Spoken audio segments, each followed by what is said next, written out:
G'day Clint, and anyone happening to be watching this video. It's early morning in downtown Gold Coast, Queensland, Australia. Very, very humid weekend, as predicted by many, including myself.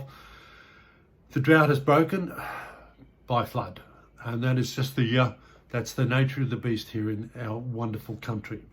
So in response to your eloquent and incredibly in-depth question or questions regarding shunting and dispersing that you so kindly posted in the forum, I will do my best to answer in a broad way at the moment, but just to let you know that if you go to the search website tab on the left hand side navigation panel of the website and you type in shunting, 25 articles and videos will come up as a result of that search.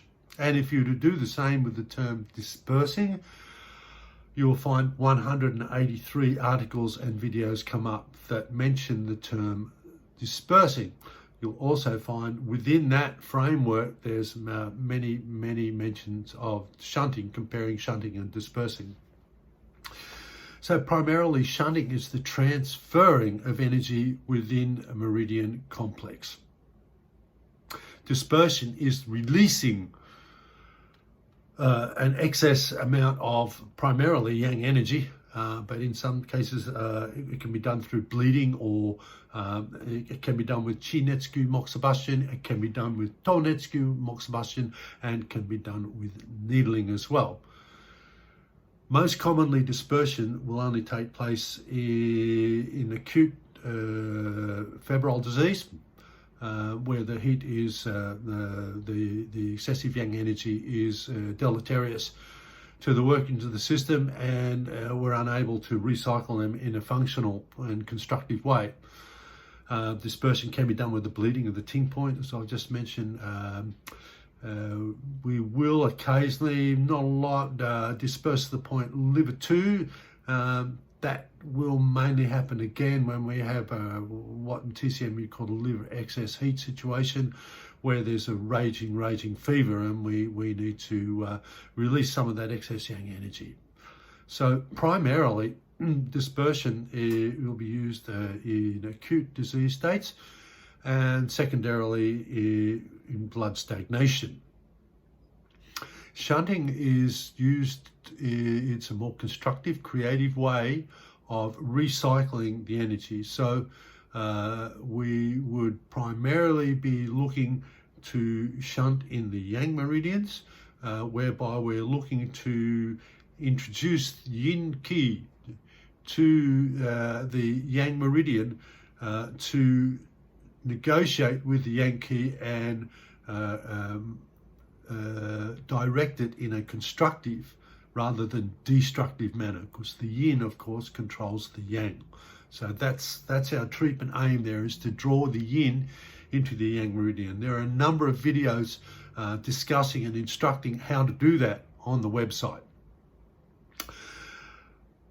We do, in the case of liver excess condition and with blood stagnation as well, we will commonly shunt the liver meridian.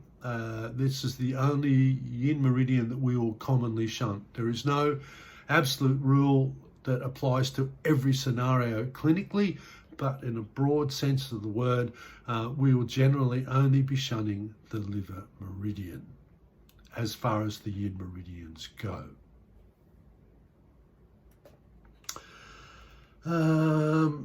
Just looking at your questions here. When can the pulse tell us whether we need to shunt, disperse, or even tonify liver, kidney, lung, etc.? That's a massive question. That's like 100 questions in one question.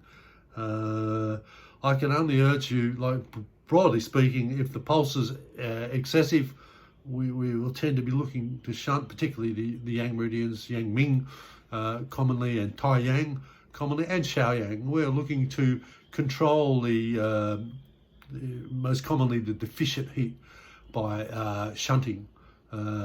Shunting means transferring yin energy within that meridian complex into the yang level of the meridian. So thereby we're actually controlling or helping the body to direct the yang energy in a constructive manner, regardless of what meridian it is. The other conditions that you mentioned regarding the disease channels, mother, child, husband, wife, this is incredibly hypothetical. Much better studying the text and getting an understanding of these situations. I believe you have a copy of Ikuta Sensei's wonderful video, Wisdom of the Classics. Within that video, you should, by viewing, get a much deeper understanding of the process of diagnostics. We also have the booklet, the Complete Pulse and Syndrome Handbook, which will assist again. And there are a number of books written by Ikuta Sensei, translated by Noriko Nagato Sensei, Edward Obeidi Sensei, and Takashi Furu, regarding all different aspects of the practice of traditional acupuncture and moxibustion. It's not within the realm of one short video for me to be able to explain the entire medicine, which is basically what you've asked me to do.